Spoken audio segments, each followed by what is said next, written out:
우리 눈앞의 현실을 보면 하나님께서 우리가 놓여져 있는 상황을 때로는 그저 보고만 계신 것 아닌가, 그냥 내버려 두시는 것 아닌가 싶을 때도 있습니다.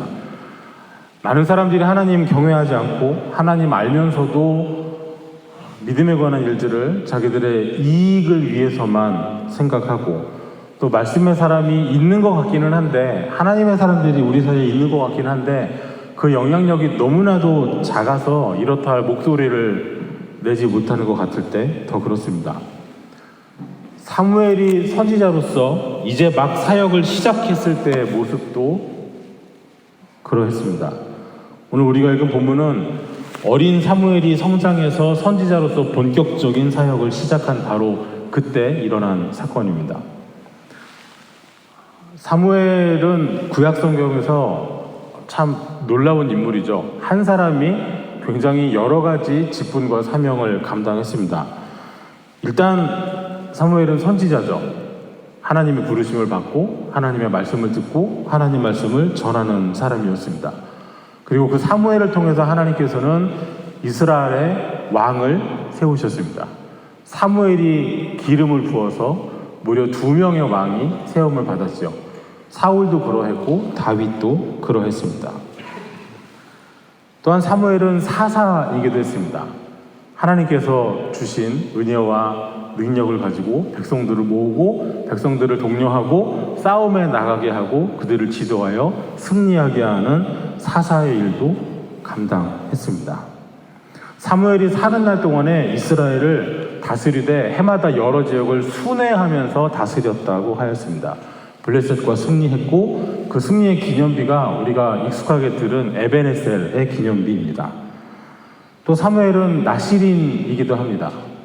그 어머니 한나가 아이를 갖지 못해 하나님께 기도할 때 하나님 나에게 아이를 주시면 이 아이를 하나님께 드리겠다고, 평생 그 머리에 삭도를 대지 않겠다고, 그러니까 이 아이를 나면서부터 죽는 날까지 나실인으로 살게 하겠다고 기도하였기 때문입니다. 삼손처럼 사무엘도 평생을 나실인으로 산 사람입니다. 우리 어린이 친구들도 잘 알죠?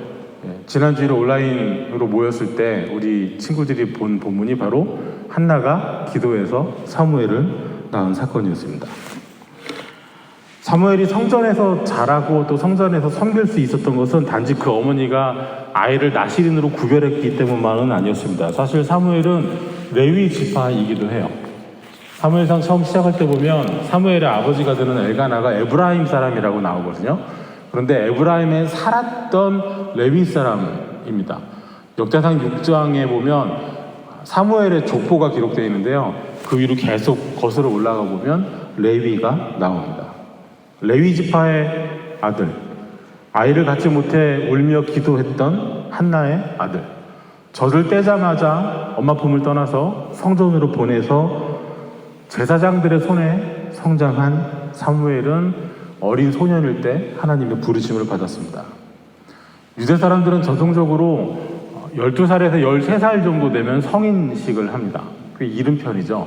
그래서 성전 안에서 수종드는 아이들도 13살 정도 무렵부터 성전 안에서 본격적으로 이제 어린아이로 일하는 게 면제되는 때가 끝나고 제사장이 하는 일들을 도와야 했습니다.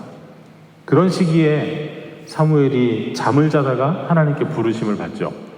너무 어리기도 하고 하나님을 인격적으로 만나본 적이 없기 때문에 자기를 부르는 그 소리가 하나님의 부르심인지조차도 알지를 못했습니다. 엘리 제사장 찾아가서 부르셨어요? 라고 계속해서 묻고 나는 안 불렀으니까 가서 자라, 이런 말이 계속 반복되죠. 결국 사무엘이 하나님의 부르심을 엘리를 통해서 듣게 되고, 하나님 저에게 말씀하시면 제가 듣겠습니다. 그리고 사무엘을 향한 하나님이 주시는 첫 번째 말씀이 전해집니다. 사무엘을 향한 하나님의 부르심은 무슨 크고 웅장하고 장엄한 폭풍 가운데 주어진 것이 아니었습니다. 모세처럼 타는 가시떨기 나무 가운데에서 하나님의 음성을 들은 것도 아니었습니다.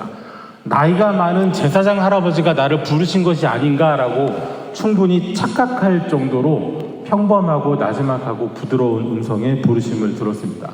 여러분, 하나님의 부르심이 어떤 것이라고 생각하시는지요? 천둥 소리가 울리고 벼락이 치고 귀가 쩌렁쩌렁 울리는 가운데 어떤 신비한 체험 가운데 음성이 들리는 것이 하나님의 부르심일까요? 누가 보아도 평범하지 않은 뭔가 범상치 않은 놀라운 현상이 동반되면 그것이 하나님의 부르심이고 하나님의 뜻일까요?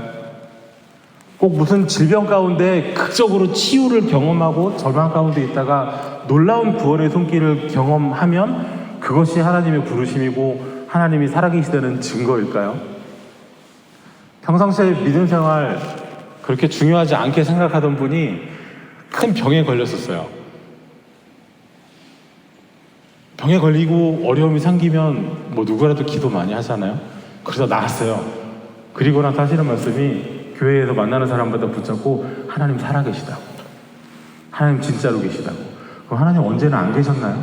언제는 안 살아계셨나요? 오늘 사무엘에게 아주 지극하고 평범하고 일상적인 부르심이 있었습니다.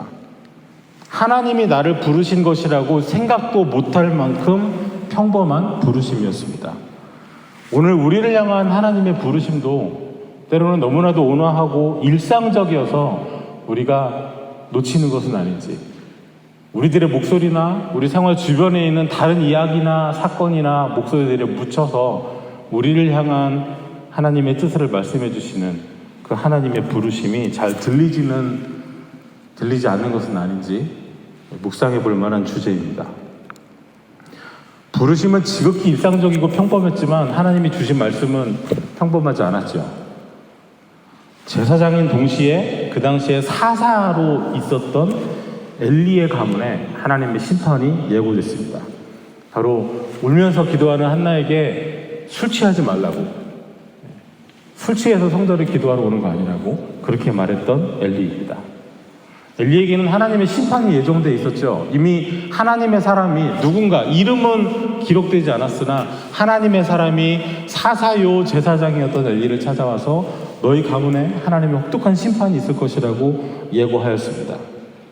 엘리의 아들들이 회막에서 수종드는 유대 성전 구조에서 바느질하고 옷을 관리하는 그런 여인들과 심지어 동침까지 하였고, 하나님께 드리는 제물들을 자기들이 먼저 좋은 것 가져다가 먹고 써버리는 일을 저질렀습니다.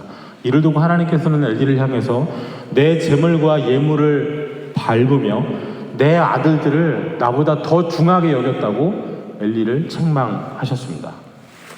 사무엘이 처음 하나님의 말씀을 들었던 그 밤이 지나고 나서 엘리는 대체 이 애한테 하나님께서 무슨 말씀을 하셨는지 너무나도 궁금했습니다. 본인도 들어보지 못한 하나님의 음성을, 본인도 누군가 하나님의 사람을 통해서만 들었던 그 하나님의 말씀을 이 아이가 직접 사무엘아 사무엘아 부르시는 음성을 듣고 하나님께 직접 들었기 때문입니다. 이 당시에도 이미 성경은 엘리가 매우 늙었다고 말하거든요. 그런데 젖되자마자 넘겨받은 사무엘을 직접 잘하는 걸 다 보고 본인 손으로 돌봐주었던 그 엘리가 너 하나님이 너한테 뭐라고 말씀하셨는데 나한테 말 안 해주면 너 진짜 벌 받을 거야. 달래는 게 아니라 말 그대로 협박을 해서 사무엘에게 결국은 그 얘기를 듣죠. 얼마나 궁금하면 그랬을까요?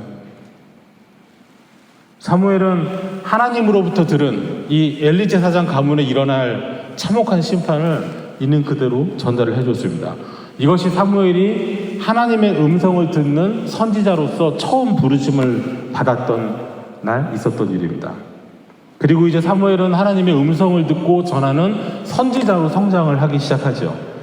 하나님께서는 이제 막 성전에서 섬기기 시작한 13살 무렵의 아이에게 말씀을 주시고 그 아이와 동행하셨습니다. 비록 나이는 어렸으나 그 아이가 하는 말이, 하나님의 뜻을 전한 그 말들이 땅에 떨어지지 않게 모두가 다 이루어지게 하나님께서 역사하셨습니다. 단에서부터 브엘세바까지 자주 나오는 말이죠. 이스라엘의 북쪽 끝에서 남쪽 끝까지 전국 모든 사람들이 이 사무엘이라고 하는 어렸을 때 성전에 맡겨져서 젖되자마자 성전에서 제사장들 손에서 자란 이 아이가, 이 소년이 하나님의 선지자라는 사실을 전국이 알게 됐습니다. 뿐만 아니라 하나님께서 실로에서 사무엘에게 나타나셨다고 하죠. 실로는 하나님의 언약궤가 보존되어 있는 장소였습니다. 여호수아 때 이후로부터 출애굽할 때 나와서 만들고 짊어지고 왔던 그 언약궤, 모세가 하나님으로부터 받았던 십계명의 그 돌판에 들어있는 그 언약궤를 실로에 모시고 있었습니다. 그런데 그 실로에서 하나님께서 사무엘에게 나타나시고 친히 말씀을 하시기 시작했습니다. 여러분, 사무엘이 부르심을 받던 그 시대가 어떤 시대였습니까? 사무엘상 3장 1절에 아이 사무엘이 엘리 앞에서 여호와를 섬길 때에는 여호와의 말씀이 희귀하여 이상이 흔히 보이지 않았더라. 말씀이 희귀하다고 그랬습니다. 하나님께서 사람들에게 더 이상 직접 오셔서 말씀하시는 일이 없었어요. 하나님의 침묵이 있는 시대였습니다. 그런데 이제 소년 사무엘이 부르심을 받았고 그가 자라서 마침내 선지자로서 본격적으로 일하기 시작하였고 하나님께서는 그 소년에게 성장함에 따라 동행하시고 직접 말씀하시고 그 뜻을 이루시기 시작하였습니다. 드디어 이제야 하나님의 말씀이 희귀하던 시대가 끝이 나고 하나님의 뜻이 전달되는 시대가 시작된 것이죠. 이제 뭔가 좀 제대로 될 것 같습니다. 하나님의 징계가 예고되어 있는, 자기 자식들이 하나님 앞에 망령된 행실을 하여도 그것조차 제대로 막지 못하는 엘리가 심판을 받고 이제는 하나님이 말씀하시는 시대가 시작된 것 같습니다. 이제 좀 제대로 된 영적인 지도자가 이스라엘에 세워진 것 같습니다. 그래서 4장 1절이 이렇게 시작하죠. 사무엘의 말이 온 이스라엘에 전파됩니다. 이제부터 어떤 일이 일어날 것을 기대할 수 있을까요? 4장 1절은 이제 블레셋 사람들과의 전쟁이 막 시작되는 상황입니다. 블레셋 사람들이 진을 치고 있습니다. 기대감이 부풀어 오르는 상황이죠. 사무엘에 대한 부르심은 사실 모세보다도 어떤 면에서 더 극적이라고 할 수 있습니다. 하나님께서 모세를 부르실 때는 광야에 타는 가시떨기 가운데 부르셨어요. 나이가 80이나 되었을 때 모세는 불타는 가시떨기가 타서 재가 되지 않는 것을 보았고 그 가운데 들려오는 하나님의 음성을 듣고 신을 벗어났습니다. 그런데 겨우 13살 정도 된 사무엘은 자다가 부르심을 받았고 특별한 놀라운 징조나 현상도 없었습니다. 어느 쪽이 더 극적이라고 느껴지시나요? 저는 사무엘에 대한 부르심이 훨씬 더 극적이라고 생각해요. 모세는 손을 들어서 기도하면 아말렉과의 전쟁에서도 승리했죠. 모세의 손이 내려가면 싸움에서 밀렸습니다. 그런데 오늘 이제 비로소 말씀이 희귀하고 이상이 보이지 않던 시대가 끝나고 이제 우리에게 등장한 이 소년 선지자 사무엘이 있을 때 어떤 역사가 일어날까요? 사무엘이 손을 들어 기도하면 어떤 일이 생길 것을 사람들은 기도하게 될까요? 그런데 놀랍게도 이스라엘이 처절하게 패배합니다. 블레셋에 2번이나 져요. 게다가 첫 번째 싸움에서 실패하니까 이 사람들이, 장로라는 사람들이 꾀를 낸 것이 언약궤를 가지고 나가면 우리가 이기지 않겠느냐, 그렇게 생각을 했습니다. 예전에 기억나시죠? 여호수아 때 언약궤를 모시고 어깨에 메고 여리고성을 돌아서 성이 무너졌었잖아요. 그러니까 그런 기억들을 가지고 있었던 모양이에요. 그런데 문제는 하나님께서 그렇게 하라고 지시하신 적도 없고 선지자도 그런 말씀을 전한 적이 없어요. 그러니까 이 사람들 스스로 생각한 거예요. 왜 그랬냐면 이 고대 시대에 전쟁을 할 때는 각자 민족들이 자기들이 섬기는 우상의 신상을 가지고 나갑니다. 그 세워놓고 그 앞에 아주 크게 제사를 하고 인신공양을 하고, 말하자면 이 시대의 전쟁은 자기들이 섬기는 신들의 싸움이 되는 거예요. 그 신들의 종들인 사람들이 대리전을 하고 있는 것 뿐이죠. 그런 이 고대 중근동의 우상숭배 문화 속에 이스라엘 사람들이 완전히 젖어버린 거예요. 그러니까 우리도 저 사람들이 섬기는, 블레셋 사람들이 섬기는 우상을 가지고 나오니까 우리는 뭐가 있냐, 우리는 그럼 언약궤를 가지고 나가면 이기지 않겠느냐, 이렇게 생각을 하는 거죠. 참혹하게 패배했습니다. 져버렸어요. 그리고 언약궤도 뺏겼습니다. 이 정도 상황이면 사무엘이 뭔가 했어야 할 것 같지 않으신가요? 그런데 무려 사무엘상 7장이 될 때까지 사무엘에 대한 기록이 없습니다. 사무엘이 등장하지 않아요. 언약궤를 뺏기던 그날에 엘리 제사장의 두 아들은 전쟁터에서 죽었습니다. 그리고 두 아들이 죽었다는 소식과 언약궤마저 뺏겼다는 소식을 듣고 정말 나이가 많다고 했던 엘리 제사장은 의자에서 너무 쓰러져서 목이 부러져서 죽어버렸습니다. 그리고 남편이 죽은 며느리 한 사람은 이제 만삭이고 해산할 때가 다 됐었는데 그만 충격을 받아서 아이를 낳고 난산 끝에 죽어가기 시작해요. 그런데 그 여인이 아이 이름을 지으라고 할 때 한 말이 이가봇이었습니다. 그 뜻은 하나님의 영광이 우리를 떠났다입니다.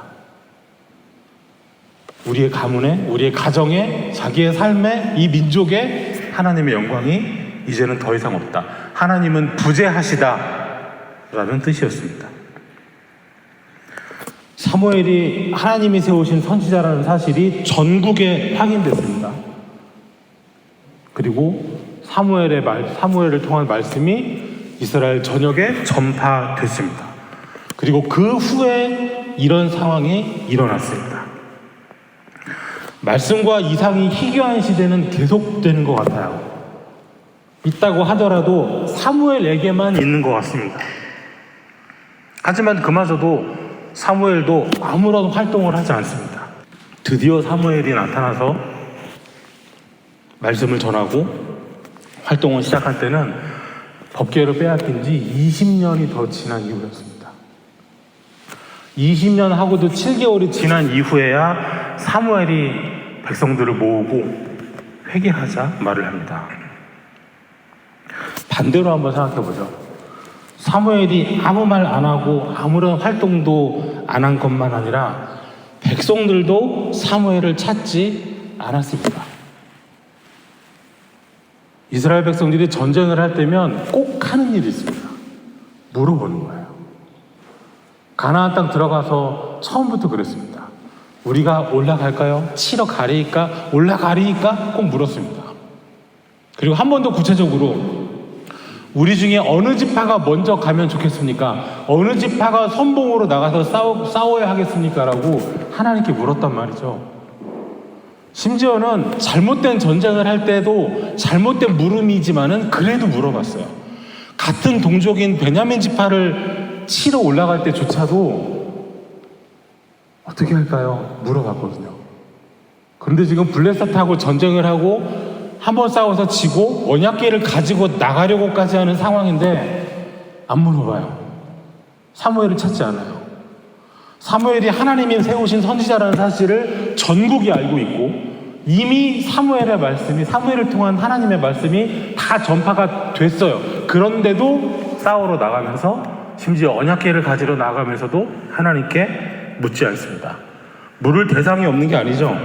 이상과 말씀이 흔히 보이지 않는 시대였으나 이제는 하나님이 사무엘에게 직접 말씀하시잖아요. 하지만 아무도 묻지 않습니다. 아무도 찾지 않습니다.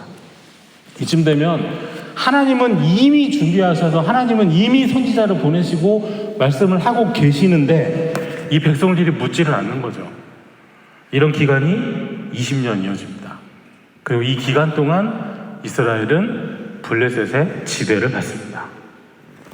그리고 여전히 이스라엘 사람들은 하나님을 믿고 섬기는 것이 아니라 가나안 땅에 바알과 아스다롯 여신을 숭배하고 있었습니다.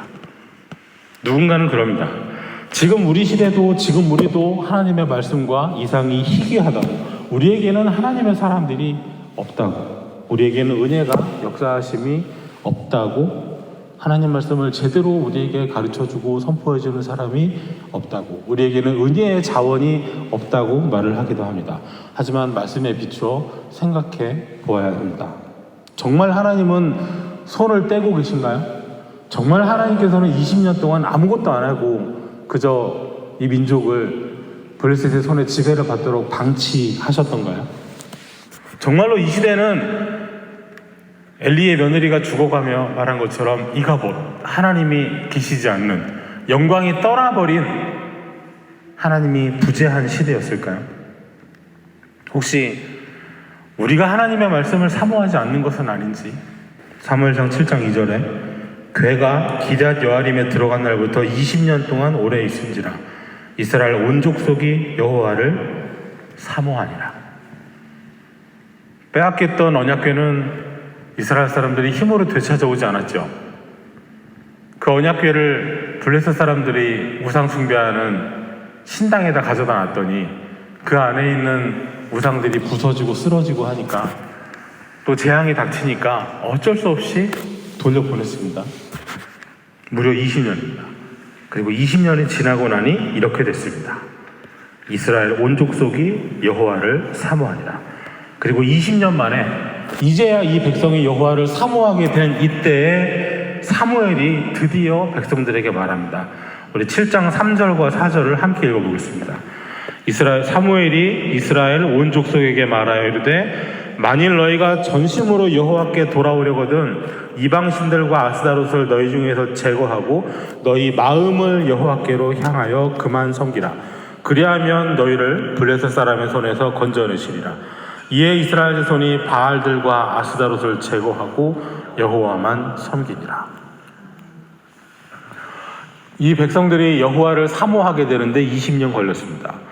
이제 비로소 하나님의 은혜의 손길을 사모하기 시작하는 이때에 비로소 사무엘이 선지자로서 목소리를 내기 시작합니다. 제거하라고 했습니다. 아직까지도 가지고 언약궤는 돌아왔는데 본인들 힘도 아닌 뺏어갔던 사람들이 알아서 자기들이 감당 못한다고 돌려보내는데 그럼에도 불구하고 그 제대로 원래 있는 자리로 되돌려놓지도 못하고 여전히 바알 숭배하고 아스다롯 숭배하면서 20년을 살았습니다. 그거 제거하라고. 너희가 정말로 하나님께 돌아올 생각이 있다면, 정말로 하나님의 은혜를 구할 생각이 있다면 그것들부터 제거하고 몸만 하나님 앞에 있는 게 아니고 마음을 좀 하나님께 향하라고 하였습니다. 다른 우상들을 겸하여서 섬기지 말고 하나님만 섬기라고 했습니다. 그랬더니 이에 이스라엘 자손이 제거하고 여호와만 섬겼습니다. 여러분, 언제 이스라엘 사람들이 이렇게 선지자가 말하면 그 자리에서 즉시 이에 말씀이 들리자마자 곧바로 이에 제거하고 섬기느라 이런 일이 흔히 있던가요? 선지자가 하나님의 말씀 전하면 돌 던져서 죽이려고 하는 게 이스라엘 사람들이죠. 이렇게 즉각적으로 순종하는 일이 정말 흔하지 않습니다. 20년이라는 시간이 왜 필요했는지 이해가 됩니다. 이 20년을 어떻게 평가하면 좋을까요? 말씀이 희귀하고 이상이 보이지 않고 선지자가 없어서 영적으로 고통받는, 그러다가 이 사람들이 고통 가운데 하나님께 부르짖는 20년 절대 아니었습니다. 오히려 말씀이 있어도 하나님께서 늘 실로에서 사무엘에게 말씀을 하고 계셔도 온 나라가 전국이 하나님께서 사무엘에게 이제 말씀하신다는 사실을 알면서도 찾지 않고 듣지 않고 묻지 않았던 20년입니다. 이 20년 동안 가장 오래 기다린 사람이 누구겠습니까? 사무엘 아닐까요?